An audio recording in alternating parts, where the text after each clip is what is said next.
अस्सलाम वालेकुम everyone, welcome to my channel the pure love stories. तो कैसे हैं आप सब? होप आप सभी अच्छे होंगे। मैं भी ठीक हूँ, अभी तक तो कह ही सकते हैं। तो बिना वक्त ज़ाया किए हम शुरू करना चाहेंगे कहानी वो इश्क बेज़ुबान पार्ट 54। सीधा स्टोरी से शुरू करते हैं। बंसल पैलेस में सभी को अलग अलग कमरे में ले जाए जाते हैं। राधिका की मम्मी पापा जो एक ही कमरे में ठहरे थे, उनका कमरा थोड़े से अलग एरिया में थे, अलग साइड में, और राधिका और अक्षु के अलग अलग, एक ही साइड में थे पर अलग अलग। इधर राधिका अक्षु की ओर देखते बोलती कि तू मेरे साथ आ जाना। जैसी ही अक्षु ये सुनती है बोलती कि अच्छा, क्या गजब की आइडिया है ना, मैं तेरे साथ रुक जाऊं, फिर तेरे नाना जी अब की बार ये सोचेंगे कि हम दोनों के एक्स्ट्रा मैरिटल अफेयर है। सही है ना? भाई साहब, राधिका तो ये बात सुन के वो थोड़ी सी चौंक जाती है और वो घूरने लगती है। व्हाट? ये क्या बकवास है? हाँ और नहीं तो क्या, बिना कुछ कहे वो मुझे पता नहीं क्या समझ लिए है।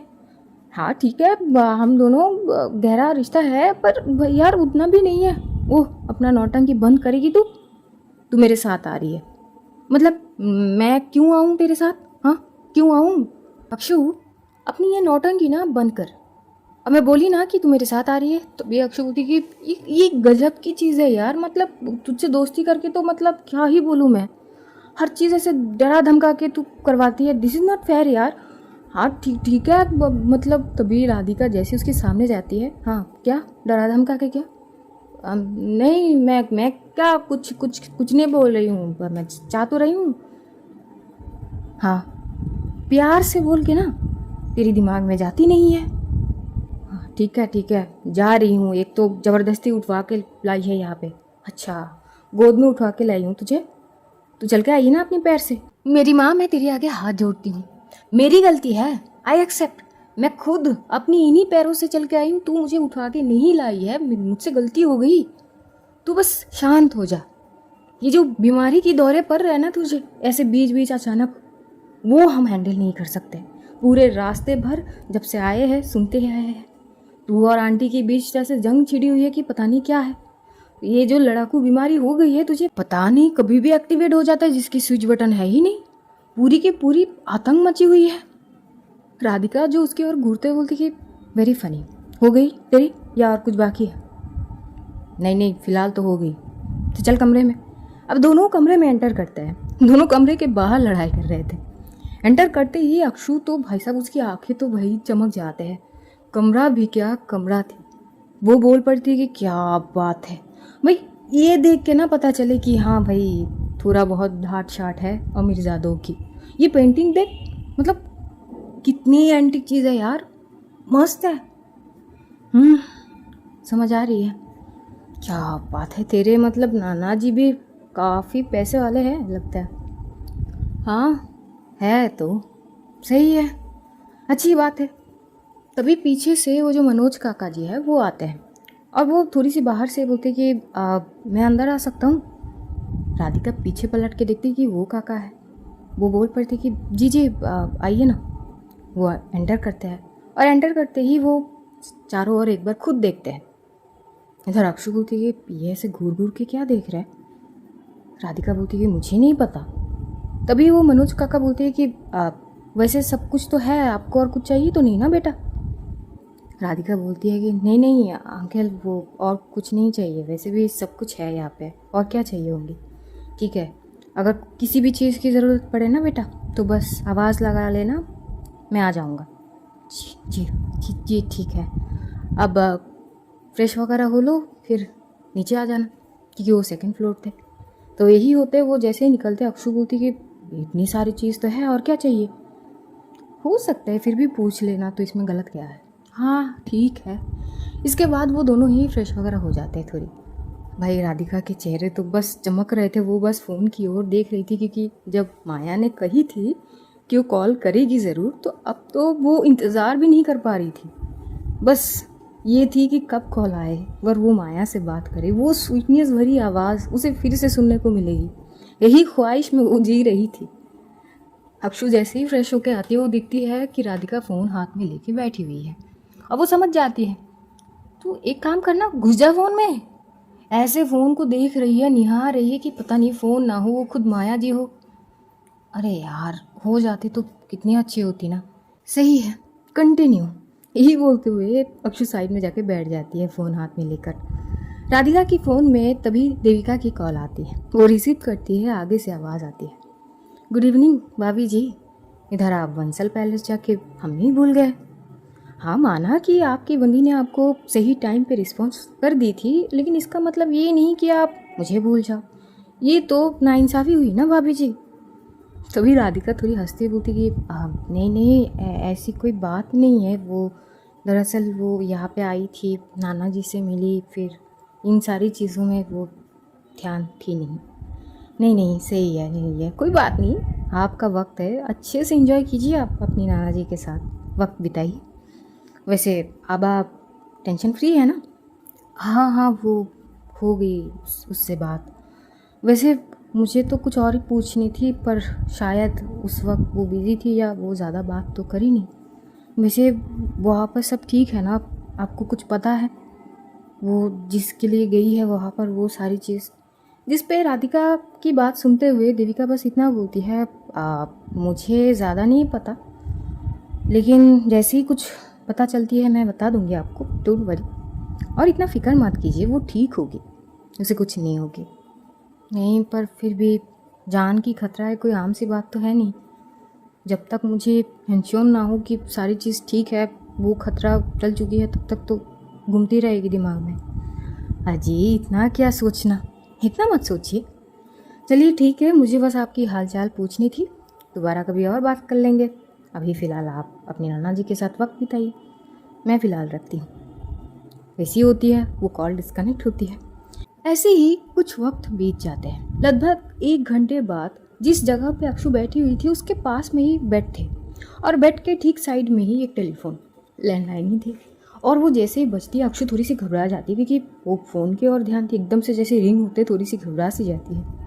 राधिका भी साइड में देखती है, ये दोनों ने तो फ़ोन की ओर ध्यान ही नहीं दी थी, टेलीफोन की ओर। अक्षु बोलती कि क्या बात है, यहाँ पे टेलीफोन भी है। राधिका आती है और वो उठाती है, तो वही मनोज काका थे। आप राधिका बेटा? जी जी अंकल, मैं बोल रही हूँ, वो आपके नाना जी आपको बुला रहे हैं। अच्छा ठीक है, हम आ रहे हैं। और यही बोलते हुए वो कॉल डिस्कनेक्ट करती है, वो टेलीफोन रख देती है। अक्षु बोलती कि क्या बात है, मतलब नीचे से बस चलते हुए थोड़ी सी ऊपर आ जाएंगे, ये नहीं बस वहाँ से कॉल कर दिया, सही है, तुझे क्या लेनी देनी, चलना। ये दोनों कमरे से निकल कर जा रहे थे। ये जैसे जा रहे थे नीचे के फ्लोर में, तो वहाँ पर बहुत सारे पेंटिंग थे। हर थोड़ी देर में एक एक पेंटिंग आ रहे थे, जो काफ़ी यूनिक और एंटिक थे और बहुत पुराने थे। अक्षु सारी चीज़ों की पिक ले रही थी, और वो एकदम से बोलती है राधिका को, यार ये बहुत पुरानी है। एक और इंटरेस्टिंग बात बताऊँ क्या? तेरे इस घर में जितनी भी सारे पेंटिंग है ना, अब तक जितनी भी देखी, वो सब के सब एक ही आर्टिस्ट से बनाई गई है। और वो आर्टिस्ट बहुत फेमस थे मतलब, हाँ, क्योंकि लगभग 30 ईयर्स पहले उनकी मौत हो चुकी थी एक्सीडेंट में। और फिर उनके सारे चीज़ें, पेंटिंग वगैरह जितनी भी चीज़ें थे, वो एक फाउंडेशन में दे दिए गए थे। अच्छा, तभी तो मैं पिक्चर वगैरह ले रही थी। अच्छा, और वो आर्टिस्ट कहाँ से है? वो इंडोनेशिया। और तुझे इतना सब कुछ कैसे पता? अरे कुछ महीने पहले मुझे कुछ रिसर्च करनी थी, आप थे कुछ टास्क जैसा, तो बस वही कर रही थी। और जैसा वो पहला पेंटिंग मेरी नज़र में आई, तो दिमाग में तुरंत पिंच करे, तभी तो पिक्चर ले रही थी। सही है, लगे रहो। एक बात बता अक्षु, तुझे बिजनेस का शौक है क्या? अक्षु बोलती कि नहीं तो क्यों? नहीं मतलब ऐसे रिसर्च वगैरह करके तू चीज़ों को जिस तरह से सोच रही है, देख रही है, नहीं नहीं, मुझे कोई शौक़ नहीं है बिज़नेस वगैरह की। बस मुझे इंटरेस्टिंग वगैरह चीज़ें अगर मिल जाए सामने, तो मैं रिसर्चिंग करके जानकारी लेना, वो मुझे अच्छी लगती है। चल ठीक है। और ये बात करते करते ये पहुंच चुके थे नाना जी के कमरे तक। लेकिन कमरे में जाने से पहले ही साइड में देखती है, वहाँ पर उसके मामा जी, जो केशव बंसल है, और उसकी मम्मी, वो दोनों ही एक कमरे के अंदर जा रहे थे। तभी वो थोड़ी देर वहाँ पे ठहर के बस देखती है कि दोनों कहाँ जा रहे। तभी अक्षु बोलती कि अरे क्या होगी, ब्रेक क्यों मारी यहाँ पर? और तभी वो जो मनोज काका जी है वो देखते हैं कि ये दोनों दरवाजे के बाहर ही खड़े हैं। वो आते हैं और बोलती कि क्या हुआ बेटा? नहीं काका, वो बस अभी अभी देखी कि मेरी मम्मी और मामा जी शायद उस कमरे में गए। तो वो जैसे ही सामने वाले कमरे की ओर देखते हैं, राधिका जैसी इशारा करके दिखाती है, वो थोड़े से हंसते हुए बोलती कि अरे वो स्टडी रूम है, शायद बिजनेस की कुछ बातें होंगी तो दोनों उसी कमरे में जाते हैं। ये इस घर में जब भी कोई बिजनेस की बातचीत वगैरह हो या कुछ इम्पोर्टेंट हो तो सभी उस कमरे में जाते हैं। अच्छा। और यही बोलते हुए वो कमरे में आती है। देखते हैं कि उसके जो नाना जी है वो बैठे हुए थे एक चेयर पे। इधर राधिका जाती है, उनके सामने बैठती है। क्या बात है नाना जी, आपने मुझे याद किया? हाँ, वो याद तो किया है। सोच रहा था कि आज अगर तुम्हारी नानी होते ना तो कितना खुश होती। और उसी उनके कमरे में ठीक दीवार पे एक पिक्चर लगी हुई थी जिस पे एक माला भी थी। राधिका शायद एक बार वो अपनी नानी को देखी थी, तब वो छोटी थी। जब उसकी नानी आई थी तो उसकी मम्मी और उसकी नानी के बीच बहुत ज़्यादा बहस हो रही थी और उसकी मम्मी ने साफ साफ बोल दी थी कि आज के बाद उस घर से उसकी मम्मी की कोई लेना देना है नहीं। वो कुछ कुछ धुंधली सी याद है। तो वो पिक्चर की ओर देखते हुए बोलती कि ये है ना नानी, मैंने इनको देखी थी, एक ही बार देखी थी शायद। और उस दिन उनकी और मम्मी के बीच बहुत बहस वगैरह हुई, जिसके बाद शायद मम्मी ने उनको बहुत खरी खोटी सुनाई थी। हाँ, क्योंकि तुम्हारी माँ बहुत ज़िद्दी है। वो वही करेगी जो वो करना चाहती है, जो उसे करना है और जो उसे ठीक लगती है उसकी नज़र में, फिर चाहे वो गलत ही क्यों ना हो, लेकिन अगर उसे लगती है तो वो ज़रूर करेगी। राधिका अपने नाना जी की ओर देखती है। वो नाना जी के पास बैठती है बेड पर। एक बात बताइए, इतनी ज़िद्दी बेटी पैदा ही क्यों की है आपने? ये बात सुनते ही अक्षु जो है वो राधिका को घूरने लगती है। लो भाई, बात कौन कर रहा है?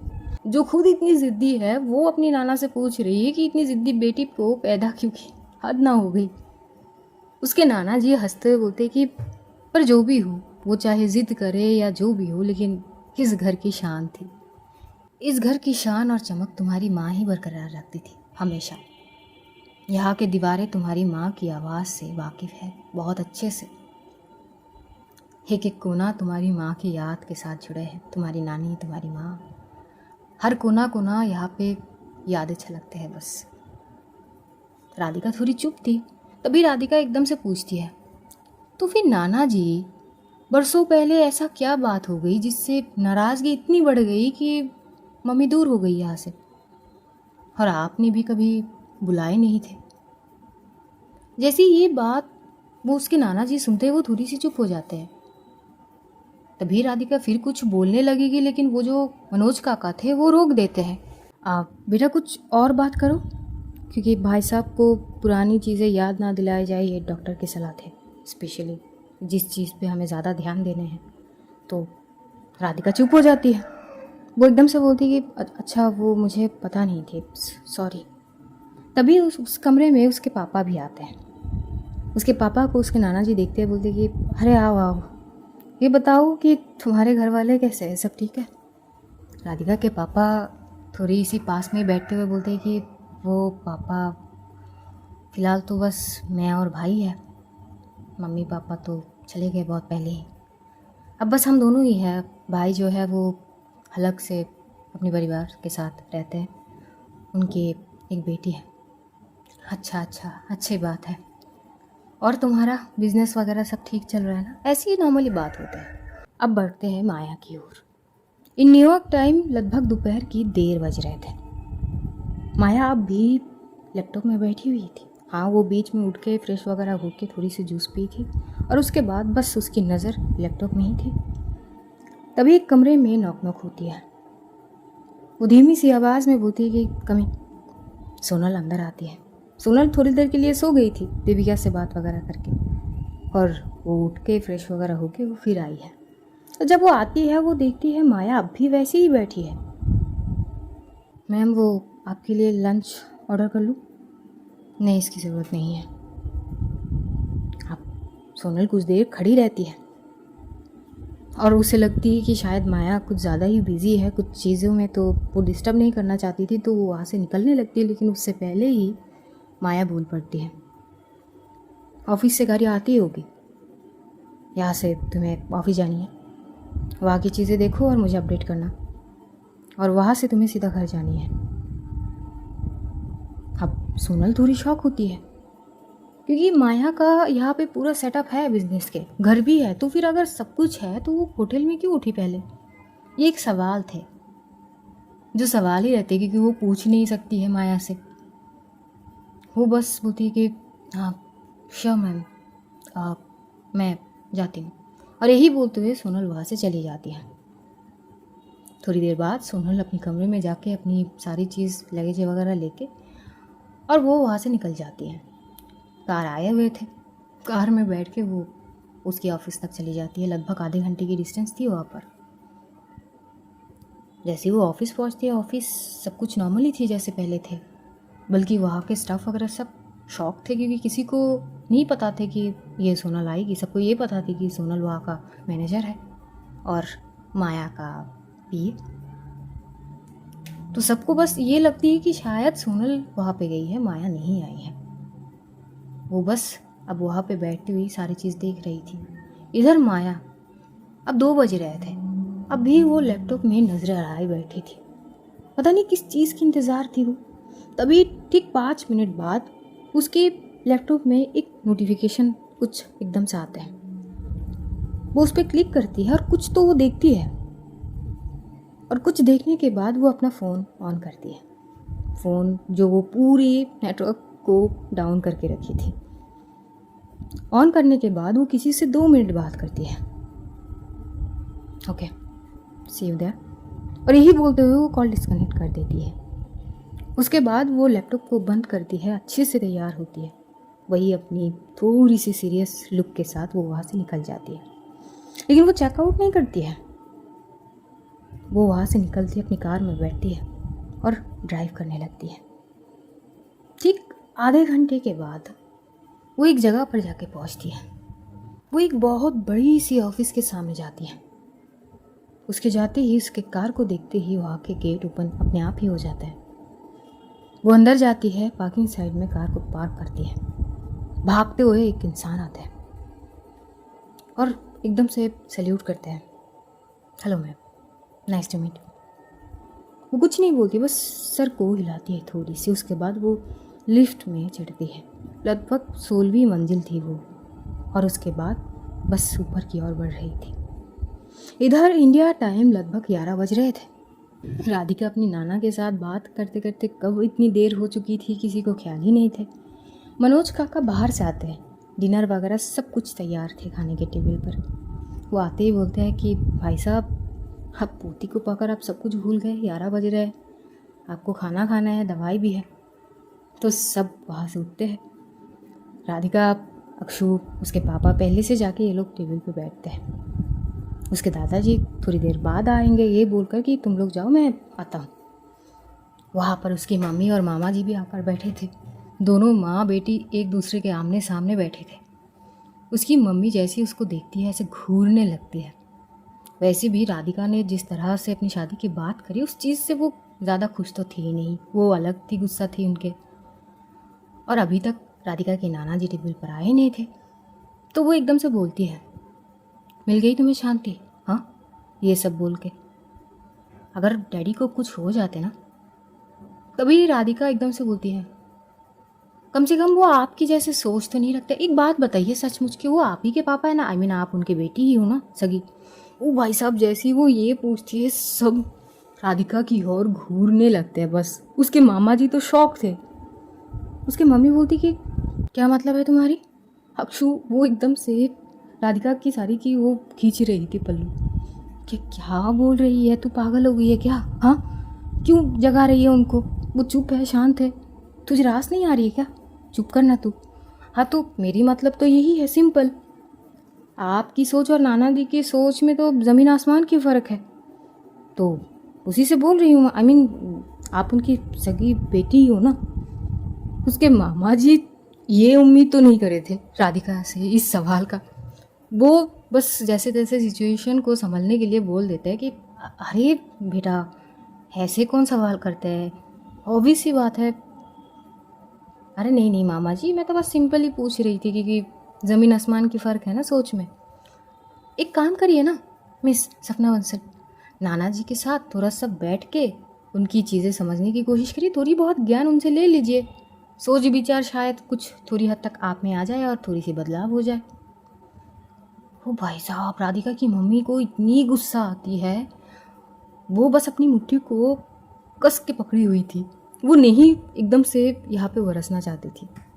अगर उनके डैडी जी आ गए और सामने ये दोनों माँ बेटी झगड़ेंगे तो थोड़ी अजीब लगेगी, यही सोचकर वो शांत रहते हैं। उसके बाद वहाँ पर राधिका की नाना जी आते, वो सबके साथ बैठ के डिनर कर रहे थे। शायद आज के लिए वो बहुत इंतज़ार कर रहे थे अब तक तो वो खुशी ना उनके आंखों में छलक रहे थे, चेहरे पे छलक रहे थे। वो एक बार सबकी ओर देखते हुए कहीं ना कहीं उनके आंखें नम हो जाते हैं। उनके राइट साइड में राधिका की मम्मी बैठी हुई थी और ठीक सामने उनके लेफ़्ट साइड में बैठी हुई थी राधिका, माँ बेटी आमने सामने। मारों की आंखों से जंग लड़ी जा रही है यहाँ पर। और कहीं ना कहीं राधिका की मम्मी जब वो अपनी डैडी की ओर देखते हैं तो वो नमीपन वो देख लेती है। तभी वो बोल पड़ती कि क्या पापा, अब आप रो भी रहे हो? नहीं बेटा, वो इतने साल तक ना तरस गया था मैं ये समा को देखने के लिए। जब से तुम गई थी इस घर से तब से मानो कि सब कुछ छिन गया इस घर से। और आज बरसों बाद जब ये समा फिर से देख रहा हूँ ना, तो बस खुश हूँ। और इस खुशी के साथ थोड़ा सा गम भी सता रहा है कि तुम्हारी माँ नहीं है हमारे साथ। आज अगर वो होती ना तो मुझसे कहीं ज़्यादा खुश वो होती। मैंने उसकी वादे को पूरा तो किया लेकिन बहुत देर कर दिया। शायद मुझे बहुत पहले कर देना चाहिए था। राधिका की मम्मी उसके पापा के हाथ पकड़ते हुए कहते हैं कि पापा बस अब खाना खा लीजिए। अब थोड़ी सी इमोशनल सीन थे तो एकदम से अजीब से सन्नाटा छाए हुए थे वहाँ पर। सब चुप से बस डिनर करते हैं और रात भी बहुत हो चुके थे। और डिनर वगैरह करने के बाद उसके नाना जी को दवाई वगैरह दिए जाते हैं। फिर वो सबको गुड नाइट बोल के अपने कमरे में चले जाते हैं। इधर राधिका और अक्षु वो कमरे में जाती है। अक्षु तो बोलती कि ये पंगा लेने के लिए बिल्कुल तैयार क्यों बैठती है तू? मतलब आंटी ने छोड़ी नहीं कि तू सीधा पकड़ लेती है, क्या ज़रूरत है? हाँ तो इसमें मेरी क्या गलती है?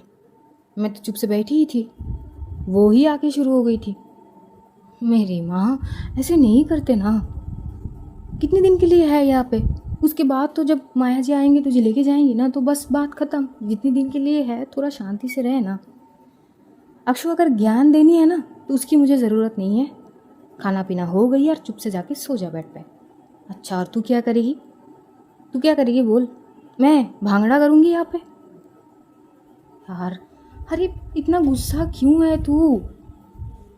यार मुझे समझ ही नहीं आ रही उनको प्रॉब्लम क्या है। अब जाके उनको अपनी फ़र्ज़ याद आ रही है। जब माँ बनना चाहिए थी तब वो माँ बनी नहीं, बस मुझे मेरे हाल पे छोड़ दी। अब मैंने शादी कर ली अपने हिसाब से तो ये चीज़ उनको पसंद नहीं आ रही है, बस ले दे के मेरे पीछे पड़ गई। अक्षु बस शांत थी। कहीं ना कहीं अक्षु भी उसकी फ्रस्ट्रेशन को समझ रही थी। अब हमेशा अपनी माँ के लिए तरसी है वो तो लाजमी बात है, एक गुस्सा उसके अंदर है, एक भड़ास है। और तभी भाई साहब शायद राधिका की मम्मी जो खाना वगैरह ख़त्म करके वो राधिका से बात करने के लिए राधिका के पीछे पीछे जा रहे थे। अब तक राधिका ने जितनी भी सारी बात कही थी वो सब कुछ सुन चुकी थी और वो जवाब देते हुए कमरे में एंटर करती है। अब ये सच्चाई है कि मैं तुम्हारी माँ हूँ और इस सच को तुम बदल नहीं सकती हो। अब मानो या ना मानो यही सच है और मेरे हिसाब से मैं वो हर चीज़ करूँगी जो तुम्हारे लिए सही होगी। इसमें तुम्हें अगर कोई परेशानी भी हो तब भी मैं वही करूँगी जो मेरे हिसाब से सही होगी। अच्छा और ये सही और गलत की चीज़ें तय करने वाली आप होती कौन है? अभी मैंने कही है, तुम्हारी माँ जिसने तुम्हें जन्म दिया है। राधिका बहुत अजीब सी वाली स्माइल पास करती है। Very funny. आपकी ये बात सुन के मुझे थोड़ी सी भी हंसी नहीं आई, लेकिन अच्छी जोक थी। बस जन्म देने से माँ नहीं बनी जाती है। और जन्म देने के बाद ऐसा क्या कर लिया आपने? हाँ, जब भी मुझे ज़रूरत थी तब तो थी ही नहीं आप मेरे पास। कभी कभी मैं अपनी साइड पे आपको देखी ही नहीं, तो आप दावा कैसे कर सकती कि आप मेरी माँ हो?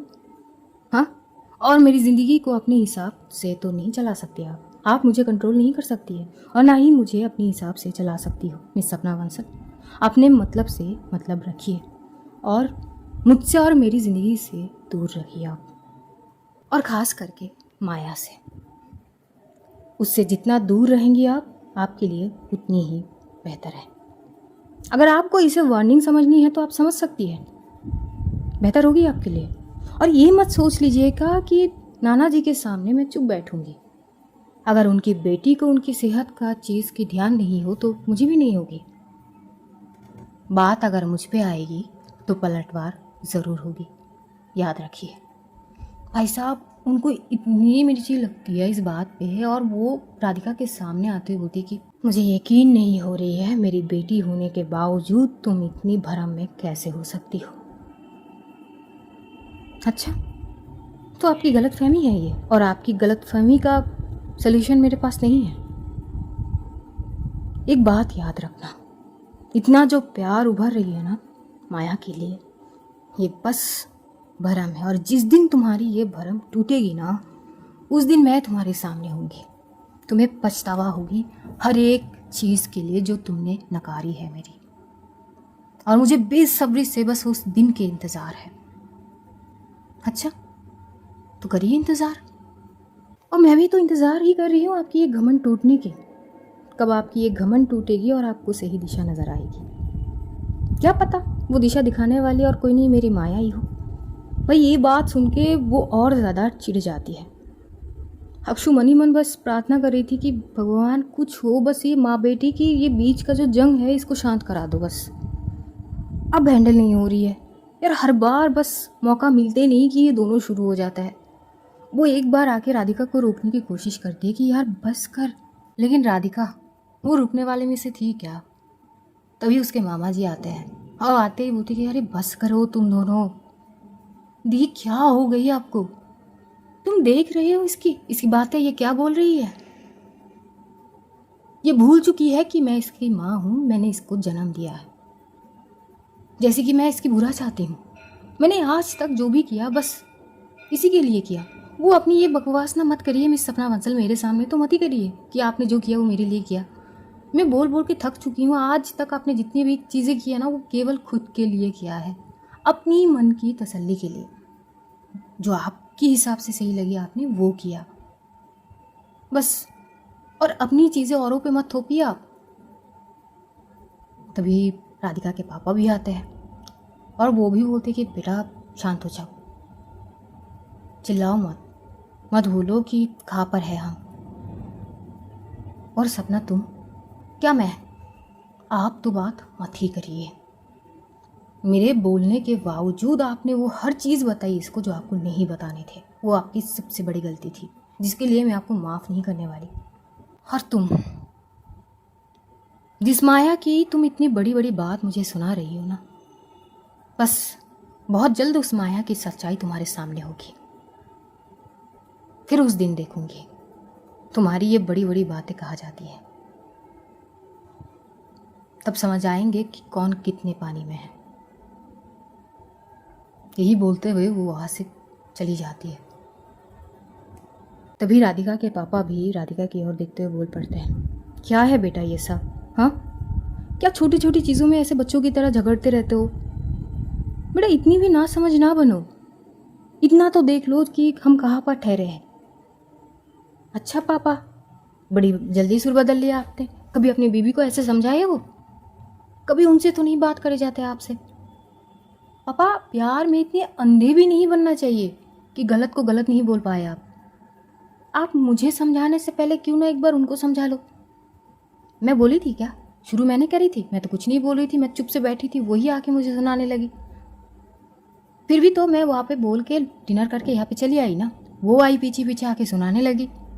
अब वो करी तो कुछ नहीं, मैं करी तो मैं नासमझ हो गई पापा। चलो अगर कुछ क्षण के लिए मान ही लेती हूँ कि मैं नासमझ हूँ, तो फिर जो समझदार है उनको तो समझना चाहिए ना पापा। तो ये बात जाके आप अपनी बीवी को क्यों नहीं समझाते हो? अब उसके पापा उसको लाचारी वाले नज़र से देख रहे थे। अक्षु बस यहाँ पे शांत खड़ी थी, उसकी बोलती पूरी बंद हो चुकी थी। उसके पापा बोलते कि नहीं, मैं ही पागल हूँ ना, और किसी दिन ना बेटा सच में मैं पागल ही हो जाऊँगा तुम्हारी और तुम्हारी मम्मी के बीच। अब ना मुझे तुम्हारी मम्मी की सुननी है और ना ही तुम्हारी। तुम दोनों को जो करना है ना तुम दोनों करो। बहुत रोक चुका हूँ, समझाने की कोशिश बहुत किया मैंने। अब किसी को ना कुछ नहीं समझाना मुझे, जिसको जो सही लगे वो करे। यहाँ पर सभी समझदार है, अब मैं ही ना समझ बन गया हूँ, यही समझ लो। और यही बोलते उसके पापा चले जाते हैं। राधिका चुप थी और वहाँ पे जाके बेड पे बैठ जाती है। गुस्सा उसको बहुत आई हुई थी, लेकिन फिर भी वो शांत थी उस वक्त। अक्षु बोलती कि हो गई, अब शांत हो जा। देख रही है मैं कुछ बोल रही थी क्या उनको? शांत हो गई थी ना, मैं तुझसे बात कर रही थी ना। लेकिन नहीं, उनको बस चुल मची थी और आके वो मुझे सुनाने लगी बातें। तो मैं क्यों चुप रहूं? हाँ ठीक है बाबा, तूने सुना दी ना, बस बात खत्म। यार अब ना मुझे पक्का लग रही है कि कुछ भी हो जाए लेकिन तुम दोनों के बीच ये जो जंग है ना ये कभी ख़त्म नहीं होगी यार, कभी ख़त्म नहीं होगी। छोड़, मुझे इस बारे में कुछ बोलनी ही नहीं है, क्योंकि मुझे अच्छे से पता है कि कुछ फ़ायदा होगी नहीं। तुझे मैं 1 सेकंड के लिए समझाती हूँ, अगले पल होती तू रुद्र रूप में आ जाती है। उससे अच्छा कि वो चीज़ मुझ पे उतारी जाए, इससे अच्छा शांत रहो, कुछ ना बोलो, पहले अपना जान बचाओ। अब सो जा, 12 बज रहे, तू सो जा, मैं बाद में सो जाऊंगी। अब क्या हुई? अरे तू सो जा ना, क्या प्रॉब्लम है? या तुझे मेरी गोद में सोनी है? अब ये बता, सुलानी है क्या तुझे? नहीं थैंक यू वेरी मच, मैं उतनी भी छोटी नहीं हूँ कि तू मुझे गोद में सुलाएगी। किसी और की गुस्सा बस किसी और पे थोप दो, गुड नाइट। और यही बोलते हुए अक्षु जाके सो जाती है। एक्चुअली राधिका को इंतज़ार थी माया की। उधर लगभग न्यूयॉर्क में आधे घंटे बीत चुके थे। माया एक ऑफिस के अंदर जाके बैठ चुकी थी, शायद किसी के इंतज़ार या किसी के आने के इंतज़ार। और ठीक आधे घंटे बाद वहाँ पे एक शख्स आते हैं। वो शख्स जो है वो अपने माथे पे एक कैप पहना हुआ था, एक कोट पहना हुआ था, और फ़ोन पे बात करते करते वो ऑफिस के कैबिन तक आ जाता है। और जैसे ही कैबिन के दरवाज़ा वो खोलता है, सामने चेयर पे बैठी हुई माया, जो बड़ी एटीट्यूड के साथ उसके हाथ में एक पेन था वो घुमा रही थी। जैसे ही वो बंदा माया को देखता है, भाई साहब वो बंदा इतना शॉक था मानो इस चीज़ के लिए वो तैयार ही नहीं था। अचानक उसके जो फ़ोन पे बात कर रहा था वो फ़ोन गिर जाता है और वो पीछे की ओर जैसे पलटता है, तभी एक शख्स उसके पीछे आ जाता है, ठीक, और दरवाज़ा बंद कर देते हैं अंदर से ही। उस शख्स को देख के भी ये बंदा बहुत शॉक था, मानो कि वो अपनी आँखों के सामने जो देख रहा है वो यकीन नहीं कर पा रहा है। अब वो एकदम से बोल पड़ता है, डैनियल तुम? Sorry sir, I can't help it. तभी माया उसी चेयर से उठती है, उठ के खड़ी होती है। Hello mister Paul, nice to meet you. मुझे तो जानते ही होंगे आप, ऑब्वियस सी बात है, पहचान बताने की शायद ज़रूरी भी नहीं। सिट, आप ही की ऑफिस, आप ही का केबिन, बैठ जाइए। जो पीछे वाला बंदा था उसके हाथ में गन था। वो डर के मारे एक चेयर पे बैठ जाते हैं। थोड़े थोड़े पसीने आने लगे थे, शक्ल में साफ साफ डर नज़र आ रहे थे। माया फिर से उसी चेयर में जाके बैठ जाती है बड़ी एटीट्यूड के साथ। फिर से वो एक पेन घुमाते हुए बोलती है, आई नो मुझे यहाँ पे देख के तुम ज़रा सा भी खुश नहीं हो। It was really unexpected and also shocking for you कि आज मैं तुम्हारे सामने हूँ। And I am not gonna be sorry for that anyway. जब किसी पर वार करो तो उससे पहले उस शख्स के बारे में अच्छे से जानकारी ले लेना एक अच्छी खिलाड़ी की पहचान होती है मिस्टर पॉल। तो क्या तुम्हें नहीं लगता कि कम से कम मेरे बारे में अच्छे से पता कर लेना चाहिए था तुम्हें, उलझने से पहले? Mister Paul. Don't you think so? Mister Paul, जिनके आवाज़ तो मानो दब चुके थे खौफ में, वो खौफ जो माया के लिए थे। उनकी आंखों में वो डर झलक रहे थे। शायद उनके मन में यही डर थे कि किसी भी वक्त वो शायद अपनी जान खो सकते हैं। गन पॉइंट में थे, इस हालत में भला कौन क्या सोचेगा। शायद आज के लिए वो कभी तैयार ही नहीं थे। शायद वो ये अंदाज़ा ही नहीं लगाए थे कि माया इस तरह से उनके सामने कभी भी आ सकती है। लेकिन वो माया मल्होत्रा है। आज तक माया से उलझने की कोशिश जिसने भी करी है उसकी हालत बदतर से बदतर हुई है। मिस्टर पॉल जो बड़ी शांत थे, घबराहट उनके धीरे धीरे बढ़ रहे थे अपनी जान खोने का। मिस्टर पॉल, मेरी कुछ खासियत है जो अच्छे के लिए बहुत अच्छे और बुरे के लिए कुछ ज़्यादा ही बुरी होती है। अब तक तो होती आई है। उनमें से एक चीज़ ये है कि जो मेरे दुश्मन हैं, जो बस मुझ पे वार करने के लिए सोच ही रहे होते हैं, लेकिन उससे पहले ही मैं उन तक पहुंचकर उन्हीं की जगह पर उनके लिए इंतज़ार कर रही होती हूँ। जैसे कि राइट नाउ मैं तुम्हारे सामने।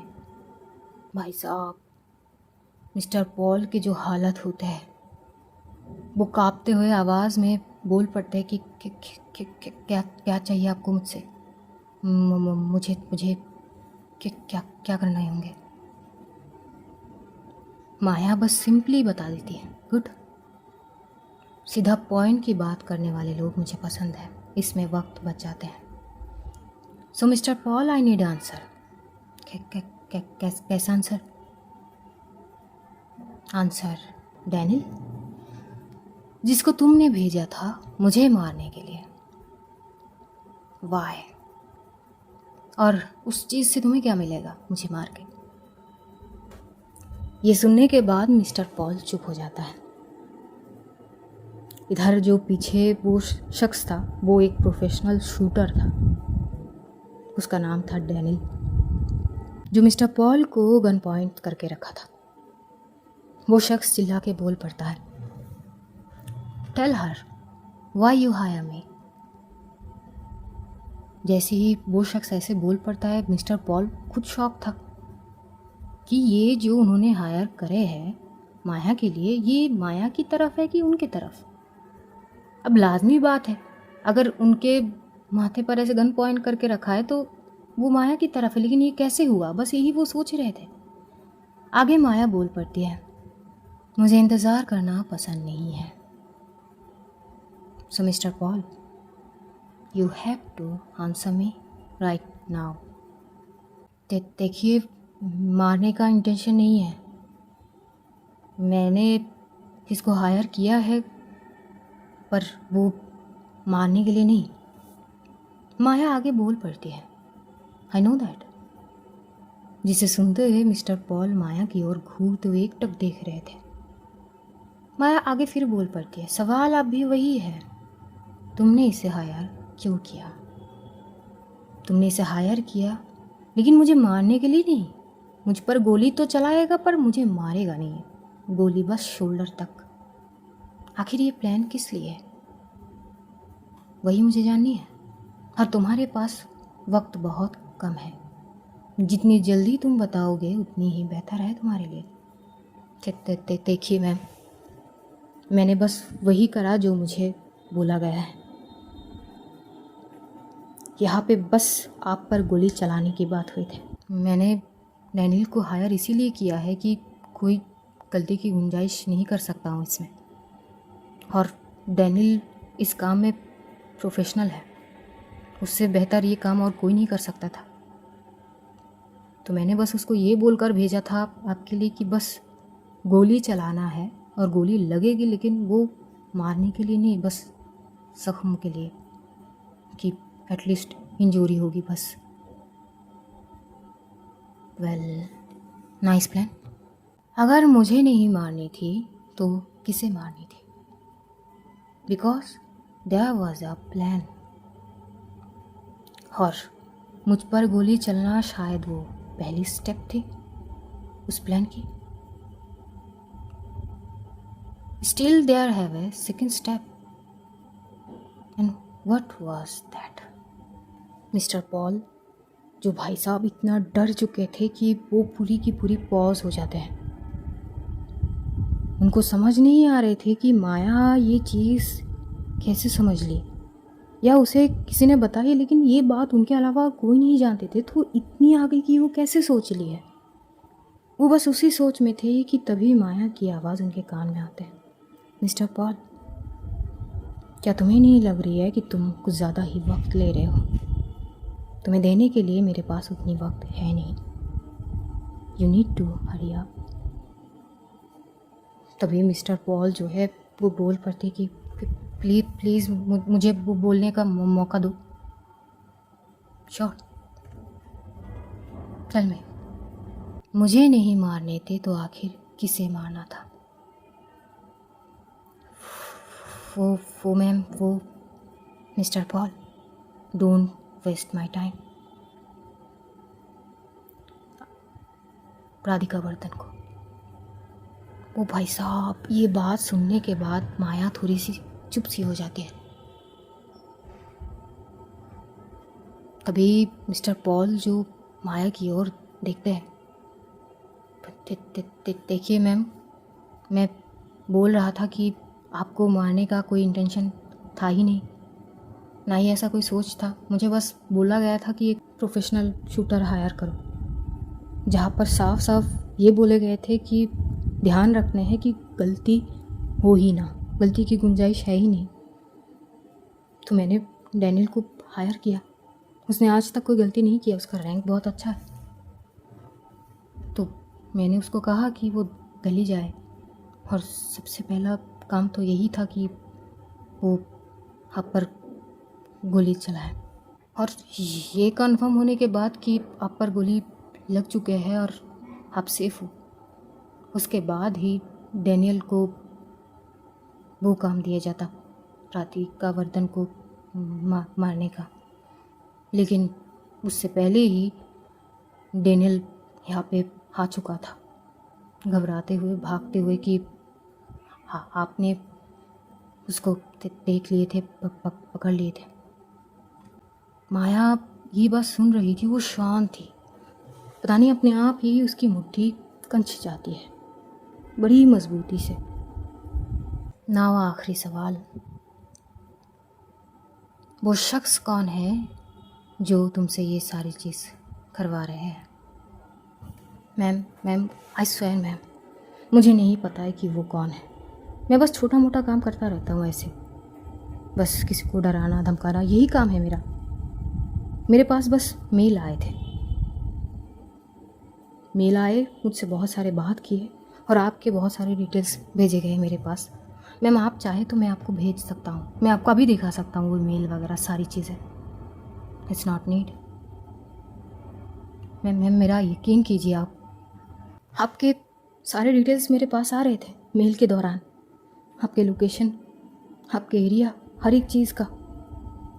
और उसी हिसाब से मैंने प्लान बनाकर डैनियल को दिल्ली में भेजा था, क्योंकि मेरे पास वो इन्फॉर्मेशन भी आ चुका था कि आप दिल्ली जा रहे हैं और किस होटल में रह रहे हैं, वो सारी चीज़, वो हर एक चीज़ का डिटेल मेरे पास आ रहे थे मेल के दौरान। ये बस माया सुन रही थी। वो बंदा इतना डर चुका था कि उसको समझ नहीं आ रहा था कि वो अब ऐसा क्या बोले कि माया उसे जाने दे। लेकिन क्या ये इतनी आसान था? ये बात तो मिस्टर पॉल भी जानते थे। अगर उनको यहाँ से निकलना है तो माया को कुछ ना कुछ ऐसी चीज़ बता के जाने होंगे जिससे माया मान जाए। वो आगे बोल पड़ते हैं, देखिए इससे बड़ा डील मैंने पहले कभी नहीं लिया था, छोटा मोटा काम करता था बस। ये 10 करोड़ का डील है जो पहली बार मेरे पास आए थे, और मैं बस इसको कामयाब करना चाहता था, जो कोई बड़ी बात नहीं था मेरे लिए। लेकिन शायद मुझे आपके बारे में थोड़ा और जानकारी सच में ले लेना चाहिए था। एंड मैम मैं आपको कुछ इन्फॉर्मेशन देना चाहता हूँ। और यही बोलते हुए वो अपने बैग में से एक डायरी निकालता है हरी डायरी निकल कर वो कुछ ऐसी इन्फॉर्मेशन देते हैं माया को। अब क्या इन्फॉर्मेशन देते हैं वो हम बाद में जानेंगे। माया बस शांत थी और एक तक मिस्टर पॉल की ओर देख रही थी। शायद उस वक्त सबसे ज़्यादा खतरनाक वाली सिचुएशन वही थी कि माया चुप है मिस्टर पॉल के लिए। वो आगे बोल पड़ते हैं, देखिए मैम, अब चाहे तो आप मुझे मार भी सकते हैं, क्योंकि इसके अलावा मेरे पास कुछ भी नहीं है। जब ये डिटेल्स मेरे पास आए थे तो वो शख्स ने मुझे यही कहे थे कि इसको डिलीट कर दो, पर पता नहीं, मुझे लगा कि कभी ना कभी शायद मैं अपनी बचाव में इसे यूज़ कर सकता हूँ, तो मैंने बस रख लिया। और हर काम में मैं ऐसा कुछ ना कुछ हिंट रख लेता हूँ अपने साथ, ये भी उसी का हिस्सा है। और आज शायद ये मेरी जान बचा ले, बस यही है मैम, और कुछ नहीं है। और तभी माया वो डायरी अपने हाथ में लेती है और एकदम से खड़ी होती है। जैसे ही वो खड़ी होती है, इधर मिस्टर पॉल इतने डर जाते हैं कि मानो कि शायद अब उनकी वक्त ख़त्म, शायद वो अब मरने वाले हैं, ऐसी सिचुएशन। लेकिन तभी वहाँ पर न्यूयॉर्क के जो पुलिस फोर्सेस थे वो लोग आ जाते हैं। वो आते ही माया की ओर देखते हुए माया को पहले सैल्यूट करते हैं। Hello ma'am, good afternoon. Maya एक बार सबकी ओर देखती है और अगली क्षण वो बड़ी तीखी नज़रों से मिस्टर पॉल की ओर देखती है और कहती है, अगर ज़िंदा रहना है तो इन्हीं के साथ चले जाओ, क्योंकि बाहर अब किसी भी वक्त तुम्हारे साथ कुछ भी हो सकता है। Now it's up to you. और यही बोलते हुए माया वहाँ से चली जाती है। उसके पीछे पीछे जो डैनियल है वो भी। माया कार में जाके बैठेगी उससे पहले वो डैनियल से कुछ बात करती है। डैनियल वहाँ से दूसरा कार लेके चला जाता है और माया वहीं से सीधा जाती है ऑफिस, जो वहाँ पर उसकी बिजनेस सेटअप है वहाँ पर। अचानक माया को देख के वहाँ के स्टाफ वगैरह सब दंग रह जाते हैं। किसी ने नहीं सोची होगी, अब तक तो बस पहली चीज़ ये थी कि शायद केवल सोनल ही आई है जो उस ऑफिस की मैनेजर है, लेकिन अब माया भी। सभी माया को हाय हेलो बोल रहे थे। माया जाते ही सीधा कॉल करती है सोनल को। सोनल अपनी कैबिन में थी और माया की इंस्ट्रक्शन सुन के सोनल कुछ फाइल्स वगैरह लेके कुछ चीज़ों की अपडेट वो लेके जाती है माया के पास। एक्चुअली पिछले 15 दिन में बहुत सारी चीज़ें इस बिज़नेस में थोड़ी बहुत इधर उधर हुई है। अब वो हुई है या करवाई गई है वो बात अलग है। अब वो सारी चीज़ अपडेट वो माया को दे रही थी।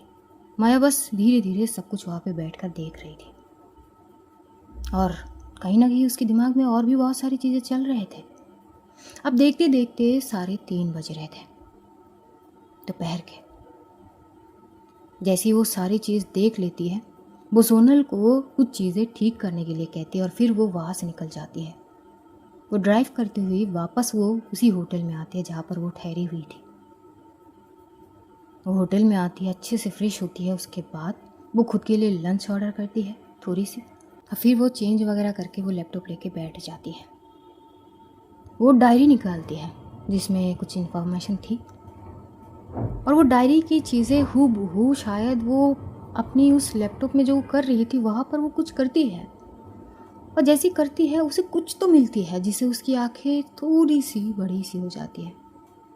यहाँ इंडिया के टाइम लगभग 1 बज रहे थे। अक्षु गहरी नींद में जा चुकी थी। वो कई बार राधिका को बुला चुकी थी, यार आजा सो जाते हैं, किसके लिए इंतज़ार कर रही है तू। लेकिन राधिका, उसे इंतज़ार तो थी बस माया की, क्योंकि उसे इतना तो पता थी माया ने अगर कही है ना कि वो कॉल करेगी तो इसका मतलब वो करेगी ज़रूर, फिर चाहे जितनी भी लेट ही क्यों ना हो। और वो पूरा विश्वास थी उसे कि वो कॉल करेगी, पूरी कॉन्फिडेंस में थी कि कॉल आएगी ज़रूर। वो बस फ़ोन हाथ में लेके इंतज़ार कर रही थी। वो बैठी हुई थी, सोती नहीं कि अगर लेट जाए तो किसी भी वक्त अगर नींद आ जाए तो वो मिस कर जाएगी वो कॉल, जो वो कतई नहीं चाहती थी कि वो माया की कॉल मिस करे। ठीक 1:15 में उसकी मोबाइल बिप होती है, और जैसी बिप होती है ना पारो, वो उस वक्त जो खुशी थी ना भाई साहब, जब वो देखती है कि माया की नंबर है, हाय, उसकी खुशी की ठिकाना नहीं रहती। वो जो सोफे पर बैठी हुई थी वो एकदम से उछल के खड़ी हो जाती है, झूमने लगती है कि यस, कॉल आ गई। उसके चेहरे की वो खुशी अलग ही थी। फिर उसे याद आती है कि कॉल बजते बजते कहीं मिस ना हो जाए। फटाक से वो रिसीव करते हुए फिर बैठती है, अपनी खुशी को थोड़ी सी कंट्रोल करती है और फिर नॉर्मली बोलती है कि हेलो माया, तुम ठीक हो ना? हाँ हाय। हाँ हाय, वो मैं इंतज़ार कर रही थी वो कब से, लेकिन मुझे पता था कि तुम मुझे कॉल कर लोगी। अगर तुमने कही है तो कॉल आएगी ज़रूर। आई नो कि अगर मैंने कही है तो तुम इंतज़ार करोगे ज़रूर। हाँ, वो मैं बस वही कर रही थी। उसकी बातों से लग रही थी कि वो हंस रही है और उसकी खुशी की समझ आ जाती है माया को। डिनर कर लिया? हाँ, वो कब की हो गई थी, डिनर वगैरह सब कंप्लीट है। ओके, तो नाना जी से बात किया तुमने? हाँ, वो ढेर सारी बातें किया ना मैंने। वो तुम्हारे बारे में भी बहुत सारे बात हो रहे थे और वो बहुत एक्साइटेड है तुमसे मिलने के लिए, और मैं भी कहीं ना कहीं तुम्हें मिलाना चाहती हूँ उनसे। आई एम सो हैप्पी कि मैं अपनी नाना जी से मिली हूँ। I can understand. Are you okay Maya? कि पता नहीं बट आवाज़ थोड़ी सी। I am totally fine. अच्छा, तो क्या कर रही हो? तुमने डिनर किया ना? अभी डिनर की टाइम तो है ही नहीं। अच्छा, ओह सॉरी, मैं भूल गई थी। आई मीन वहाँ अभी शायद शाम के आसपास ही होंगे शायद। कितने बज रहे? ऑलमोस्ट 4 o'clock बजने जा रहे हैं शाम के। हाँ, वो मैं भूल गई थी। तो इट्स मीन तुमने लंच किया, राइट? यस, मैंने लंच किया। वो I miss you so much. जब राधिका ये बोलती है माया थोड़ी पॉज होती है, वो कुछ नहीं बोलती है। हेलो, आर यू देयर माया? आप सुन रही है मेरी बात? है यस, आई एम लिसनिंग। माया, तुम आ जाओ ना प्लीज़। मुझे अच्छी नहीं लग रही तुम इतनी दूर हो मुझसे। प्लीज़ ना, I want you, I want to be with you. मुझे हमारी वो हक करके सोना, मैं उसे मिस कर रही हूँ। मुझे यहाँ पे नींद नहीं आ रही है प्रॉपर, अच्छी नहीं लग रही है। हाँ, मुझे ये खुशी है कि मैं अपनी नाना जी से मिली हूँ, but trust me, I just want to be with you. क्या तुम जल्दी नहीं आ सकती हो वापस? I will try, please, I just want you. मुझे पता ही नहीं चली कि मैं कब तुमसे इतना प्यार कर बैठी। And I really do miss Maya Malhotra. I love you so much. I don't know कैसे, क्या, क्यों, but just I love you, इतना ही बोल सकती हूँ। माया तब भी शांत थी, वो बस सुन रही थी राधिका की हर बातों को। तभी माया थोड़ी सी धीमी सी आवाज़ में बोलती है, मिसेस मल्होत्रा। आप? हाँ, बोलिए ना, मैं सुन रही हूँ। एक्चुअली मैं सुनना ही चाहती हूँ। कुछ देर तो माया पॉज ही रहती है, वो कुछ नहीं बोल रही थी। राधिका पूछती है कि क्या हुआ? Nothing, it's late, I think you should sleep now. हाँ, पर वो वो कुछ बोल कर भी जैसे कि बोल नहीं पा रही हो। राधिका की तो यही कंडीशन थी। हालत एक्चुअली उसकी क्या थी, उसको हमेशा से यही चीज़ थी कि जब भी माया किसी चीज़ के लिए ना बोलती है तो उसका मतलब बस ना ही होती है। फिर चाहे सामने वाला इंसान कितना भी समझाए, उसका ना नहीं चेंज होगी। अगर अब राधिका उसे ये कहे कि नहीं मुझे तुमसे बात करनी है और भी, तो क्या माया मानने वाली थी? नहीं, ये बात वो पहले से जानती है और ये जानते हुए भी बोलना यही समझकर वो चुप हो जाती है। पता नहीं माया क्या समझकर आगे बोलती है। You want to talk to more with me? हाँ, वो मुझे ना अच्छी नहीं लग रही है और ना नींद आ रही है, तो can we talk please? Hi वो want to talk to you. Sure miss, sorry missus Malhotra. आज पता नहीं एक अजीब सी नशा थी माया की आवाज़ में। वो नशा मदहोश कर रही थी राधिका को और वो बस चाह नहीं रही थी कि आज ये बात ऐसे ख़त्म हो जाए। वो और भी बात करना चाह रही थी। पता नहीं आज माया ने ऐसा क्या खा ली थी जिसके कारण उसकी आवाज़ में इतनी मिठास आ चुकी थी। और राधिका चाह नहीं रही थी कि बस माया कॉल डिस्कनेक्ट करे। वो बस माया की बातों को और ज़्यादा सुनना चाह रही थी। क्या पता ये समा फिर कभी मिले ना मिले। इस तरह माया कभी बात करती नहीं है और जब से इस टोन को वो सुनी है वो बस उससे बात करना चाह रही थी। वो बस मैं तुम्हें सुनना चाहती हूँ। प्लीज़ हम थोड़ी देर और बात करें। श्योर। बस जी खुश हो जाती है। शायद आज की रात सबसे बेहतरीन रात होगी उसके लिए। लकी डे ये बोले जा सकता है। वो सोफे पर अपनी सर टिकाते हुए आधी बैठी हुई और आधी लेटी हुई जैसा वो माया से बात कर रही थी। एज यूजुअल राधिका खूब सारी बातें करती है जिस बातों की कोई लॉजिक नहीं होते। कुछ भी बोल रही थी, कभी ये कभी वो अपनी मम्मी के बारे में बोल रही थी कि दोनों ने मिलकर क्या क्या झगड़े किए। कभी अक्षु की बातें कि वो पेंटिंग की सारी बातें वो किस तरह से हुई। मतलब जब से वो आई है जो भी सारी चीज़ें हुई थी वो बस बोले जा रही थी। भाई साहब इतना कोई बोल कैसे सकते हैं जितना राधिका बोलती है ना। उसकी बातें सुनने के बाद शायद सामने वाले इंसान के मन में यही सवाल होंगे, हाउ, कैसे बोल सकता है इतना इंसान। वो बस बोली जा रही थी। आगे बस एक क्षण के लिए माया की आवाज़, ठीक है ब्रीथ, थोड़ा सांस ले लो। हाँ कुछ बोला तुमने? ऐसे take a long deep breath, फिर बोलना स्टार्ट करो। आई एम सॉरी, मैं तुम्हें बोर कर रही हूँ क्या? मैं कुछ ज़्यादा बोल रही हूँ। एक्चुअली मैं बहुत खुश हूँ एंड आई थिंक जब मैं खुश होती हूँ तो मैं बहुत बोलती हूँ। तभी माया बोलती है, it's totally fine. Are you sure it's fine? I am sure. भाई साहब मानो कि उसकी लॉटरी लग गई आज राधिका की। उसे तो समझ नहीं आ रही थी कि क्या बात है, आज इतनी मेहरबान वो भी माया मल्होत्रा। शायद आज वो माया से जो भी मांगेगी माया उसे सब दे देगी। वो can I ask you a question?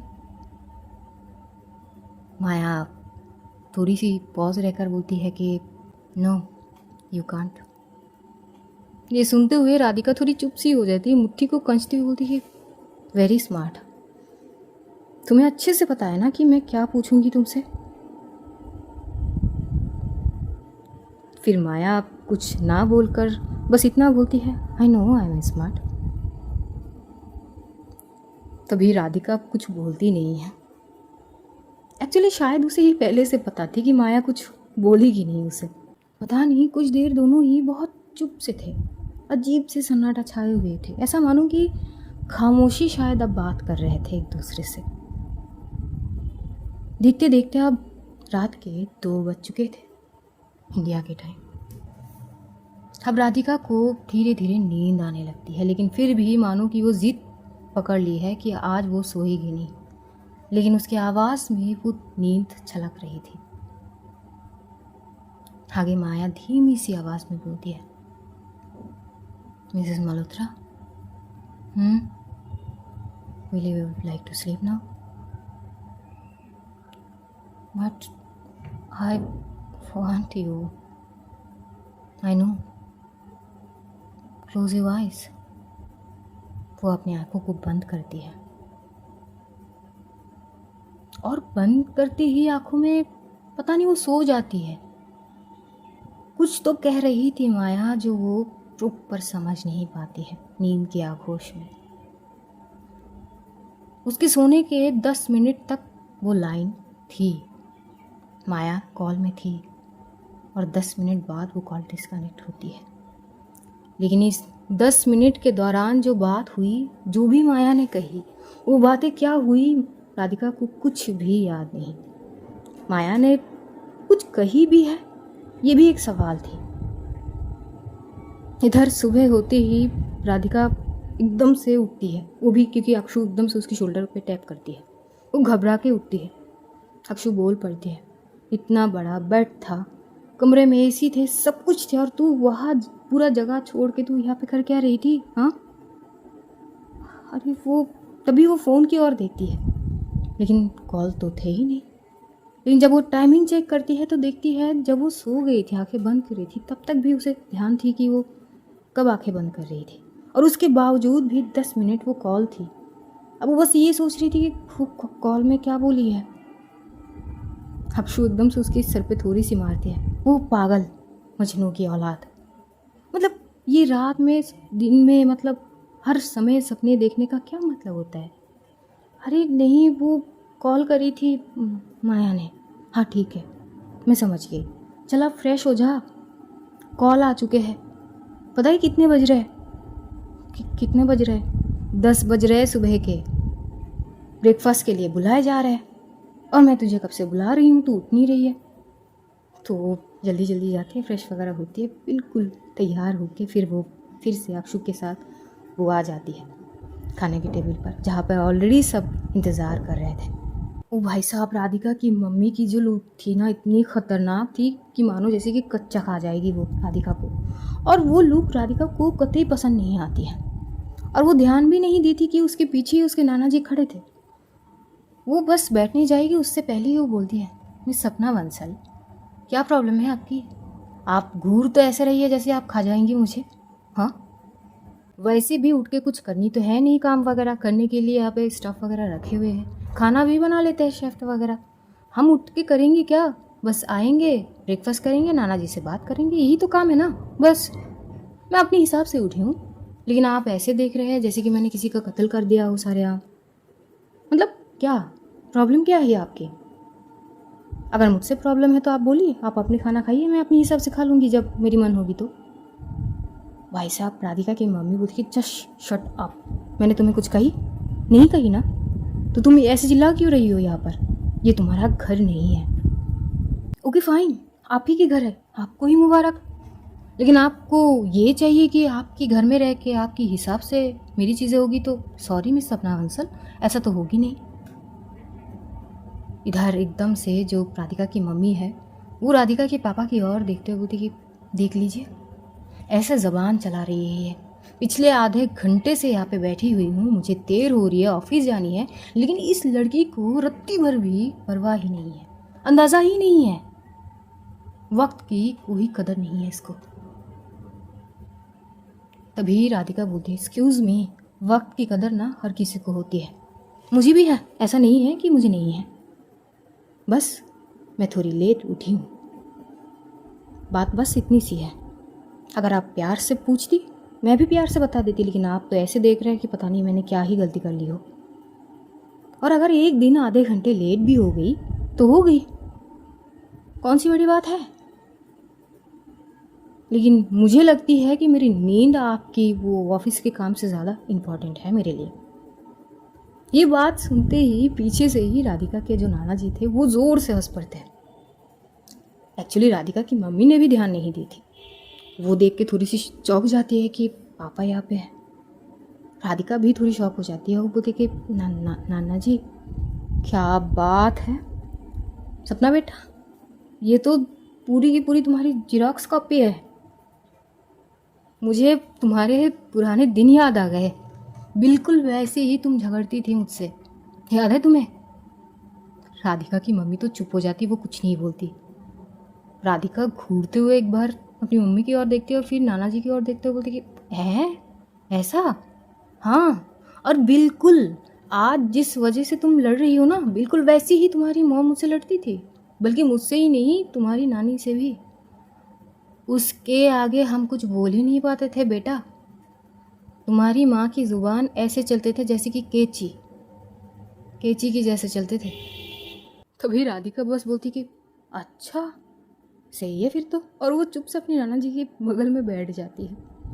अब राधिका की मम्मी कुछ भी नहीं बोलती है, वो बस चुप से वहाँ से ब्रेकफास्ट करके अपने भाई के साथ निकल जाते हैं।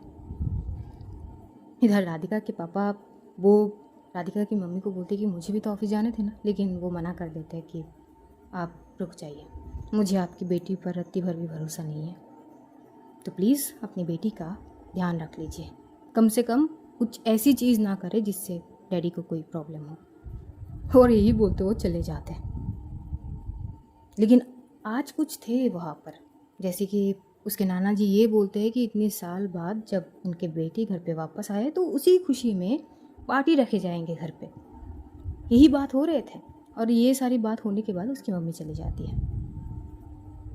तभी जो उसके नाना जी है वो राधिका की ओर देखते हुए बोलते कि एक काम करो बेटा, वो तुम्हारी पार्टनर या जो भी हो, वो तुम्हारी लव ऑफ लाइफ, उसको बताना कि घर पे पार्टी है और हम पार्टी में उसे मिलना चाहते हैं।